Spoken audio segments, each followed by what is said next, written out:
Welcome to the deep dive. Today, we're really getting into how Gen Z is reshaping social media. We're talking 2025. Yeah, it's moving fast. It really is. We've looked at some interesting articles from the Journal, Collectlo, Forbes Technology Council. Quite a mix, Good stuff in there. definitely. And our goal here is to, cut through the noise and really understand the big cultural shifts online that Gen Z is driving. Okay, where do we start?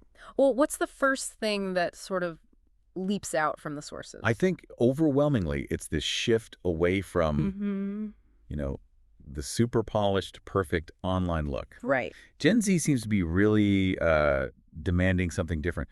Authenticity, that's the word that keeps coming up. Yeah, authenticity. It feels like the era of the perfectly staged Instagram feed might actually be, well, fading. Totally. You see it with apps like Be Real, Right. right? The whole point is just snap a picture, whatever you're doing, no filter, no setup. Exactly, that unfiltered moment.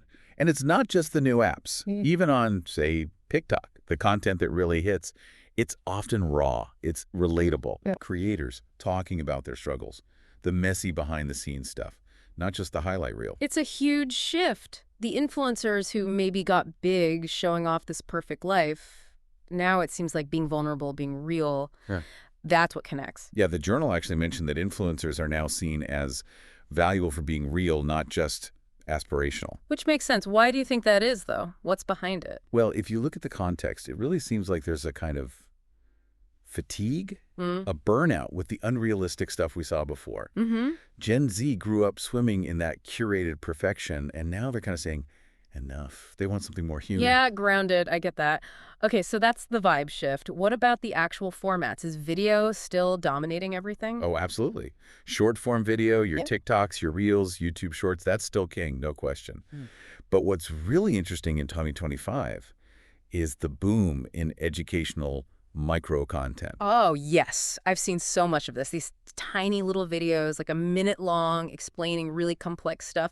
Exactly. Personal finance tips, quick explainers on AI stuff, getting millions of views. It's like learning in snackable bites. Why do you think that format is working so well for learning? Well, partly it's, information overload, Yeah. shorter attention spans maybe. People want info fast. Quick hits. Yeah. And the algorithms push it. But it's not just short clips. Live streaming is making a big comeback too. Right. Twitch, TikTok Live, Insta Live. The interaction there feels key. Totally key. It's not passive. You can ask questions, be part of a community in real time. It links back to that authenticity thing, doesn't it? That genuine connection. It absolutely does. Yeah. And that brings us neatly to another huge trend, niche communities. Okay. We're seeing this move away from just chasing mass virality. Right, like everyone trying to appeal to everyone. Exactly. And instead focusing on building really deep connections within smaller, specific interest groups. Like the internet breaking down into loads of little clubs. Sort of, yeah. Yeah. Cottage core fans, AI tinkerers, Yeah. people obsessed with super obscure anime, Huh. There's a corner for everyone. pretty much. And platforms like Discord or Geneva, which is built for these private groups, they're thriving. Mm-hmm. And creators are finding they can actually build a career leading these smaller, super engaged groups, monetizing through Patreon, Substack, Mm-hmm. even NFTs sometimes for exclusive access. So it's less about follower count, more about genuine engagement quality. Interesting. Yeah, depth over breadth. Okay. And then there's shopping. It feels like buying stuff through social media is becoming way more seamless. Oh, totally integrated. Social commerce now is often AI-powered, very smooth. Examples. Think TikTok shop, Instagram checkout, Pinterest visual search. You see something in a post or video, Click, click, buy. pretty much. It makes discovering and buying stuff incredibly easy, frictionless. And that's huge for creators becoming influencers in retail, right? And for small businesses, too. Massive. Small businesses can connect directly with customers, maybe even skip needing a whole separate website sometimes. Lowers the barrier to entry. Right. Okay, so we have authenticity, evolving video, niche communities, seamless shopping. But there's also this growing awareness about the downsides, isn't there? Mental health comes up a lot. Definitely. People are much more conscious of the impact. We're seeing more talk about time limits, digital detoxes, even apps specifically designed to help manage the mental health side of being online. And there's pressure from regulators, too, right? Like Europe's Digital Services Act. Yeah, that's pushing platforms to take user well-being more seriously. So they're responding. How? Things like more customizable algorithms, letting you opt out of certain ads, better content filters, trying to give users more control. Steps in the right direction, hopefully. AI, we can't ignore AI's role in all this. It seems to be doing a lot. It's huge, and it's working on two main fronts, really: content creation and moderation. Okay, break that down. Creation first. So AI tools like ChatGPT, Yeah. creators are using them for brainstorming, scripting, even generating images quickly. Speeds things up massively. Taking away some of the grunt work. Exactly. But then, on the flip side, AI is crucial for moderation.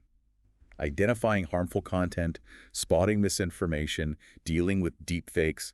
The scale is just too big for humans alone. It's kind of an AI arms race, in a way. Both for creating and controlling content? You could see it like that. It's constantly evolving. And speaking of evolution, another trend is co-creation.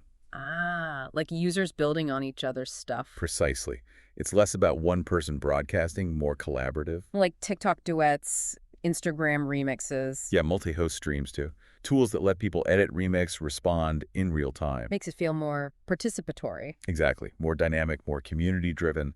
People want to contribute, not just watch. Okay, so all these trends are happening. But why Gen Z specifically?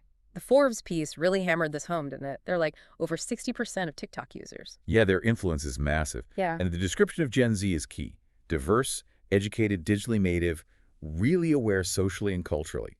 Just like millennials shaped the earlier platforms, Gen Z is driving TikTok's whole vibe and growth. And that McKinsey research mentioned in Forbes about Gen Z valuing individuality, rejecting stereotypes, embracing fluidity, how does that connect? Well, it explains why they like personalized stuff. Yeah. And why TikTok's algorithm, which serves up super diverse content, works so well for them. Makes sense. They're digital natives, they get advertising, but they prefer the authentic stuff, right? Even in ads. Content-rich video feels more real to them. Exactly. And platforms like TikTok give them easy tools to express themselves. Maybe it's less pressure than the perfectly curated feeds millennials grew up with. Could be. There was that quote, Connor Blakely, a Gen Z consultant. Oh, yeah. He said something like Gen Z uses social media more as a self-confidence booster than something that makes them insecure. That feels like a core difference. Less performative, more expressive. I think so.